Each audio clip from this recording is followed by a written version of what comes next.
আমরা এখন আছি মিঠামইন অষ্টগ্রামের বেড়িবাঁধের সুন্দর সেই সড়কটিতে, যেখানে দেশের বিভিন্ন প্রান্ত থেকে এখানে অনেক পর্যটক প্রতিদিন এখানে দেখার জন্য আসেন।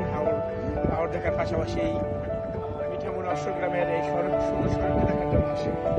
এই সড়কের এই বাড়ির পাশে আপনার সুন্দর একটা খামার, হাঁসের খামার, চারিপাশে জাল দিয়ে বেড়া দেওয়া, তারপরে সুন্দর একটা খামার করেছে। এই ভালো একটা উদ্যোগ। পাশে বর্ষাকালে তারা হাঁস পালনের মাধ্যমে তাদের জীবিকা নির্বাহ করে থাকে। ভালো একটা ইনকামের সোর্স এটা আসে। খুবই ভালো লাগলো, যার কারণে এই ভিডিওটা আমি